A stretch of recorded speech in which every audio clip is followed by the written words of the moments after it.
क्यों बोलेगा।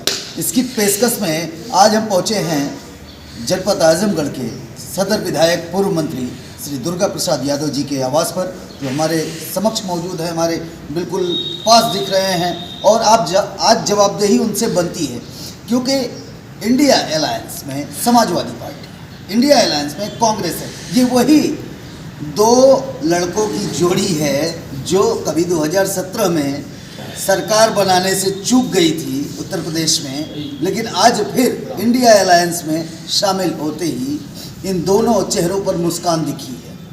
विधायक जी से जानना ये होगा कि एक तरफ भारत जोड़ो न्याय यात्रा देश में चल रही है, दूसरी तरफ राम मंदिर की प्राण प्रतिष्ठा भारतीय जनता पार्टी ने किया। अब शेष अगर कुछ बचता है तो वो चुनाव की सरगर्मियां, जो कि इस कड़कड़ाती सर्द में चुनावी सरगर्मियों को तेज करता चुनावी मुद्दा दिख रहा है। कहीं बात ईवीएम पर उठ रही है, तो कहीं बात धर्म पर सियासत की उठ रही है, तो कहीं बात काम में कमियां जो गिनाने पर उसे छुपाने पे आमादा लोगों की दिख रही है। ऐसे में विधायक जी से जानना होगा। विधायक जी, आपसे हमारा सवाल है कि क्या आप भारतीय जनता पार्टी पे जो एलिगेशन लगते हैं उसकी प्राणवायु किसे मानते हैं? कुछ लोग कहते हैं कि ईवीएम हटा दो तो भाजपा हार जाएगी, कुछ लोग कहते हैं धर्म की राजनीति बंद हो जाए तो भाजपा हार जाएगी, कुछ लोग कहते हैं कि अपनी चीज़ को सही दिखाना, अपनी गलतियों को सही दिखाना और गलतियों को छुपा लेना, थोड़ा काम करके ज़्यादा दिखा देना, ये भाजपा की सबसे बड़ी खूबी है। क्या यही भाजपा की ढाल है? देखिए, बात तो ये है कि जब सुप्रीम कोर्ट के वकील जो पढ़े लिखे विद्वान हैं वो जाके विरोध कर रहे हैं कि ईवीएम गड़बड़ है, जनता तो टोटल कह रही है कि ऑटोवा देते तो जात कहाँ है, तो कोई न कोई गड़बड़ी तो है ही है। क्योंकि जब लोग जाते हैं मीटिंग में, बीजेपी के भी बड़ा नेता आते हैं, उसमें कौन जाते हैं? ये लोग पैसा दे करके गरीबों को दे करके भगा के ले जाते हैं, गरीबी का उनको नाजायज फायदा उठाते।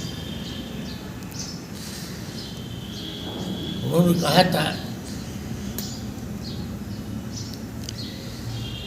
हमारे प्रधानमंत्री जी ने कहा था कि 80 करोड़ लोगों को राशन दिया, तब देश कहाँ तरक्की किया? देश तरक्की नहीं किया, गरीबों का मजाक उड़ाया गया। हम यही कहना चाहेंगे, अगर उनको फ्री देना है 5 किलो आटा, 5 किलो गेहूँ, 5 किलो चावल, पहले हम ये कहना चाहेंगे कि शिक्षा मुक्त करिए, फ्री करिए, ताकि हमारी गरीब बेटा बेटी पढ़ करके हिंदुस्तान को तरक्की के रास्ते पर ले जाए। अगर फ्री देना है तो अस्पतालों में दवा दीजिए, कहीं भी इलाज करा सके। इंडिया में कहीं भी अगर इलाज करा सके तो सारा पैसा सरकार उसको वहन करे, देने का काम करे, ये लोग नहीं करें। नहीं सर, आयुष्मान कार्ड में तो बता रहे हैं कि 5 लाख की बीमा कर रही है गवर्नमेंट। अरे वो तो दे ही नहीं रहे हैं, किसी को मिल रहा है और किसी को नहीं मिल रहा। वो पैसा नहीं जाता, पूछ लीजिए कहीं मरीज से कि तेरे पास है, कुछ नहीं जाता, क्योंकि गरीब लोग आशाएं रखते हैं,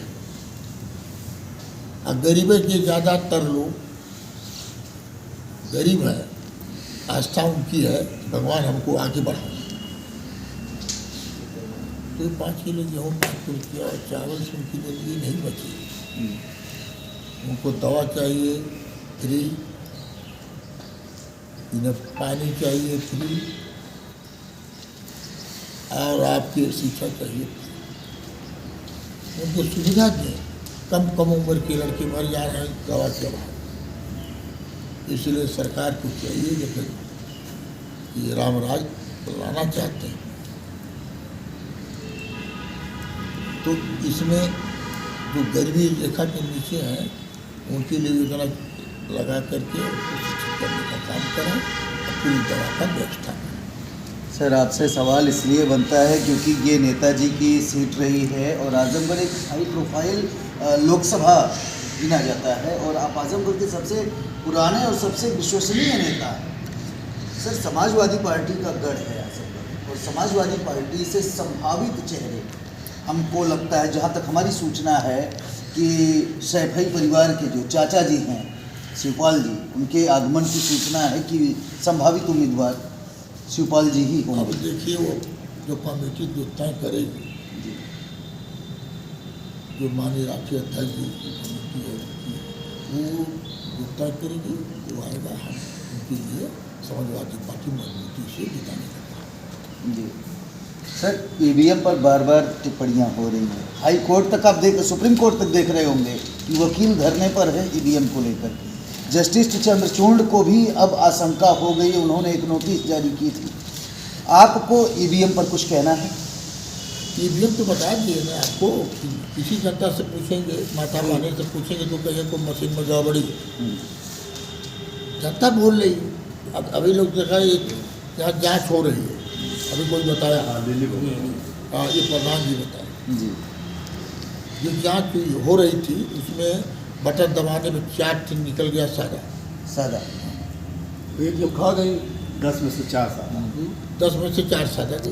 जिसको जितने वाला 6 में जब कुछ इस तरह का है तभी तो ये पढ़े लिखे लोग, विद्वान जो लोग हैं, वकील ये लोग के वो लोग जाके विरोध कर रहे हैं तो गलत नहीं कर। एक आखिरी सवाल आपसे रहेगा सर, और वो धर्मावलंबी को लेकर है, क्योंकि भारतीय जनता पार्टी ये कहती नज़र आ रही है, कहीं न कहीं उसके वर्कर भी ये बोलने लगे हैं चत्ती चौराहों पर कि अगर हमें राम से अनुराग था तो हमने आंदोलन चलाया, उसको पूरा कराया और मंदिर बनवाया, मंदिर की प्राण प्रतिष्ठा तक हम आए। अगर यदुवंशी कहने का गर्व इतना है समाजवादी पार्टी के राष्ट्रीय अध्यक्ष को, तो वो श्री कृष्ण के ही जो आंदोलन है मथुरा का, जिसको हमको करना पड़ रहा है, वही करके दिखा दें। अरे सरकार नहीं रही तो कई मंदिर बनवाए लो, कितने मंदिर का वो सफाया करे, सारा पैसा तो सरकार के बजट में जा रहा है। लेकिन यहाँ तो दावा किया गया कि सरकारी खजाने का कुछ नहीं, सारे चंदे का पैसा है। अब क्या है, कौन सी सड़क बनाएगा वो बता। कोई सड़क बनी, जो सड़क बनी से टूट गई, जो टूट गई तो उसी को मरम्मत के लिए बैठा गया। ये बयान चंपत राय का है सर जो कह रहा है। अरे आज बड़े नेता हैं, उनको हमसे क्यों टिप्पणी करते हैं? बड़े लोगों का टिप्पणी नहीं करेंगे ना। हाँ। आप कौन से छोटे नेता हैं सर? आपने तो पूरे प्रदेश में वो कीर्तिमान रचा है कि 9 बार 10 बार लगातार विधायक रहे हैं। यादव बोल रहे हैं, यादव की बात तो यादव तो कभी हम ही हैं, हम तो सबको मानते। हमारे दरवाजे बजरंगबली का मंदिर है जी जी, वो और तो बना है, सार्वजनिक तौर बना है, जी उनका आशीर्वाद भी मिलता है।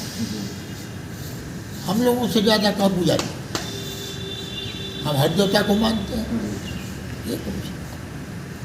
ये तो सत्य है कि विधायक जी के दरवाजे पर बजरंगबली का मंदिर है जो बता रहे हैं, और विधायक जी जो अपने एक छोटे से हॉल में जो सभा लगाते हैं, अपने कुछ करीबियों के साथ हाल चाल करते हैं, कुशल क्षेम पूछते हैं, वहाँ भी श्री कृष्ण की आपको प्रतिमा जरूर नजर आएगी। तो इसमें कोई दो राय नहीं है। अरे भाई हम उनके वंशज हैं जी, ये तो कोई नकार नहीं सकता। जी उनके वंशज है, हम लोग सबको लेके चलने वाले, जी अभी समाज सबको लेके चलते, गरीब को लेके चलेगा, जो भी रहेगा एक धोखेबाज नहीं। जो लोग कहते हैं उसको करते हैं, और उन्हीं की रूप माननीय नेताजी रहे, और माननीय अखिलेश यादव। ये धरती कभी वीरों से खाली नहीं रही। अगर नेताजी का आशीर्वाद हम लोग सबको प्राप्त है, हमारे अखिलेश यादव मजबूत नौजवान उनके साथ, सभी लोग साथ। ये लड़ाई आज जो भी लड़ रहे हैं, अन्याय के खिलाफ वो समाजवादी पार्टी लड़ रही है, माननीय अखिलेश यादव जी लड़ रहे हैं, उनके नेता। तो आपने सुन लिया होगा कि पूर्व कैबिनेट मंत्री वर्तमान विधायक आजमगढ़ सदर श्री दुर्गा प्रसाद यादव जी ने क्या कुछ कहा और आने वाले दिनों में ये बातें कितना ज़मीनी हकीकत पर सत्य साबित होने वाली हैं, ये देखने वाली बात होगी। करते रहिएगा हमारा इंतज़ार। हम मिलेंगे फिर एक नई जगह पर एक नई शख्सियत के साथ, कराएंगे आपको सच से सरोकार, होंगे आपसे फिर से एक बार रूबरू। तब तक के लिए दीजिए इजाज़त। धन्यवाद।